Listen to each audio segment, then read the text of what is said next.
আসসালামু আলাইকুম সুপ্রিয় দর্শক, আশা করি আল্লাহর রহমতে সবাই ভালো আছেন।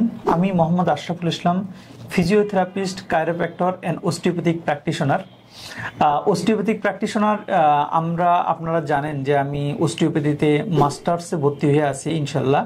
তো আমার অলরেডি অনেক কয়টা মডিউল শেষের দিকে, তো ইনশাল্লাহ খুব দ্রুত মাস্টার্সও শেষ হয়ে যাবে। তো আমরা রিসেন্টলি অস্টিওপ্যাথিক প্র্যাকটিস করি ইনশাল্লাহ আমাদের এই চেম্বারে।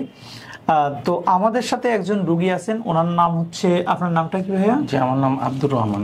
বাসা কোথায় আপনার? আমি যাত্রাবাড়ি থাকি। আচ্ছা, আপনি যে সমস্যাটা নিয়ে আমাদের কাছে এসেছিলেন সেটা যদি একটু বলেন আপনার মুখে।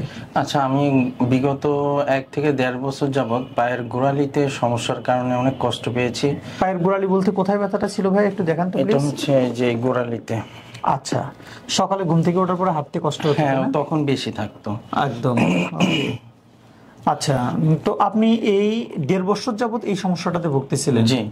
আপনি কি অন্য কোথাও চিকিৎসা নিয়েছিলেন এই সমস্যার কারণে? জি, এর ভিতরে আমি ওই অর্থোপেডিক্সের একজন ডক্টর দেখিয়েছিলাম। ওকে। তো উনি আমাকে ইনজেকশনের জন্য সাজেশন দিয়েছিল।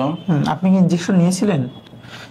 ফার্স্টলি আমি ইনজেকশন নিতে চাইনি, পরে আমাকে অনেকদিন ওষুধের উপরে রেখেছিল, ব্যথার ওষুধ, অ্যান্টিবায়োটিক বা আরো আদার্স ওষুধ দিয়েছিল প্রায় বেশ কয়েক মাস। আচ্ছা, তো ওটাতে তেমন একটা ইমপ্রুভমেন্ট ছিল না। ওষুধ খেলে কি ব্যথাটা একটু কম থাকতো? হ্যাঁ, ব্যথাটা একটু কম থাকতো, কিন্তু পরবর্তীতে আবার ব্যথাটা বেড়ে যেত। ওষুধ ছেড়ে দিলে ব্যথাটা আবার আগের বেড়ে মতো যেত, হতো, তাই না? তারপরে কি আপনি ইনজেকশন নিয়েছেন? পরবর্তীতে আমি ডক্টরের সাথে যখন যোগাযোগ করি, তো উনি আমাকে ইনজেকশন নেওয়ার জন্য সাজেশন করলো। ওকে। তো উনি বললো যে একটা ইনজেকশন নিলে হবে, তো আমি আর কি ইনজেকশনটা দেই। দেওয়ার পরে খুব বেশি ইমপ্রুভমেন্ট হয় না, 1 থেকে 1.5 মাস ভালো ছিলাম। নেওয়ার পরে 1 থেকে 1.5 মাস ভালো ছিলেন। তারপরে আবার আগের মতো ব্যথাটা শুরু হয়। ওকে। তারপরে আপনি পরবর্তীতে আমি আসলে মানে অনেকটা ডিপ্রেশনের মতো হয়ে গেছিলাম, যার কারণে ট্রিটমেন্ট আর কোথাও নেই। এর ভিতরে প্রায় 6 থেকে 7 মাসের একটা গ্যাপ পড়ে যায়। ওকে। পরবর্তীতে একদিন আমি ইউটিউবে আপনার একটা চ্যানেল দেখতেছিলাম, তো ওখানে এক মুরব্বী ছিল। তো উনি দেখলাম যে একই সমস্যাতে ভুগতেছিলেন, তো বললো যে এখানে ট্রিটমেন্ট নিয়ে অনেক ভালো এখন। আচ্ছা, আমি পরবর্তীতে আপনার সাথে যোগাযোগ করি, পরে আপনি আসতে বললেন, পরে আমি এখানে ট্রিটমেন্ট নেই। দেখে আল্লাহর রহমতে এখন প্রায় 80% আমার অনেক 80% কিউর হয়ে গেছে মতো আমি অনেক। এখন এই যে আপনি যে লাস্ট সেশনটা নিয়েছিলেন, তারপরে মোটামুটি কিন্তু গ্যাপ দিয়ে আমাদের কাছে আসছেন। জি, অলরেডি মনে হয় 10 দিনের মতো গ্যাপ হয়ে গেছে, রাইট? প্রথম যেদিন আসছিলাম তারপরে লাস্ট সেশনটা যেটা নিলেন, তারপরে গ্যাপ দিবেন না 10 দিনের মতো? হ্যাঁ, ওটা হয় কি, ফোকাসটা মেইনলি তো আপনি সপ্তাহে একটা নিতে বলছি, মোটামুটি 10 দিন পরে আজকে আসছেন মনে হয় না? হ্যাঁ, এরকম হয়। মানে গত শনিবারে আসছিলাম, আজকে রবিবার, মোটামুটি 7-8 দিন হয়েছে। এই 7-8 দিনই কি আপনি ভালো ছিলেন? আলহামদুলিল্লাহ। হ্যাঁ, খুব ভালো ছিলাম আমি, আলহামদুলিল্লাহ। এই জন্য আমি আসলে মানে আপনি ফোন দিয়েছিলেন, তখন আমি বললাম যে ভাইয়া কি আমার কি আরো কন্টিনিউ করতে হবে কিনা, আমার তো এখন আগের থেকে অনেক ভালো মনে হইতাছে।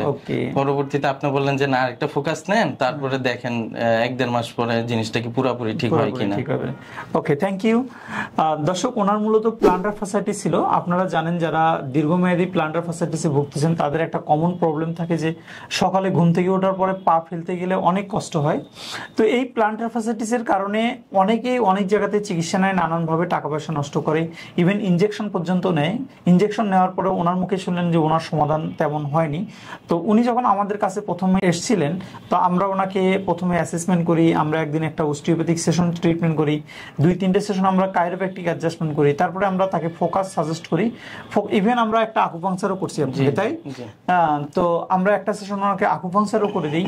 তো ওভারঅল উনি মনে হয় আমাদের এখানে 7-8টা সেশন ট্রিটমেন্ট নিয়েছেন, এবং আজকে সহ 4টে সেশন, আমরা যে কিছুক্ষণ আগে যে ফোকাসটা দিচ্ছিলাম ওনাকে, আজকে সহ 4টে সেশন ফোকাস নিয়েছেন।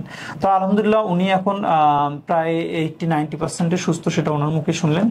তো দর্শক, আমাদের এই ভিডিওগুলো করার উদ্দেশ্যটা হচ্ছে আপনাদেরকে স্বাস্থ্য সচেতন করা। আপনারা যারা লং টাইম এই সমস্যাগুলোতে ভুগতেছেন তারা অবশ্যই একজন সার্টিফাইড ফিজিওথেরাপি চিকিৎসকের কাছে, অথবা একজন কাইরোপ্র্যাক্টরের কাছে, অথবা যারা প্র্যাকটিস করে তাদের কাছে গিয়ে দেখাতে পারেন। দেখবেন যে খুব দ্রুত এই সমস্যাগুলোর সমাধান পেয়ে যাবেন। দর্শক, বরাবরের মতো এবারও বলছি যে আমাদের এই ভিডিওগুলো করার উদ্দেশ্যটাই হচ্ছে আপনাদেরকে স্বাস্থ্য সচেতন করা। সেক্ষেত্রে ভিডিওটা দেখে যদি আপনারা উপকৃত হন তাহলে ভিডিওটাতে একটা লাইক দেবেন। ব্যথা সম্পর্কিত যদি কোনো কিছু জানার থাকে তাহলে অবশ্যই আমাদেরকে কমেন্ট করে জানাবেন, আমরা সেই অনুযায়ী উত্তর দেওয়ার চেষ্টা করবো ইনশাল্লাহ। আর আপনি যদি আমাদের চ্যানেলে নতুন হয়ে থাকেন তাহলে চ্যানেলটি সাবস্ক্রাইব করে রাখবেন। আর একটা জিনিস সবসময় মাথায় রাখবেন, pain free life, happy life.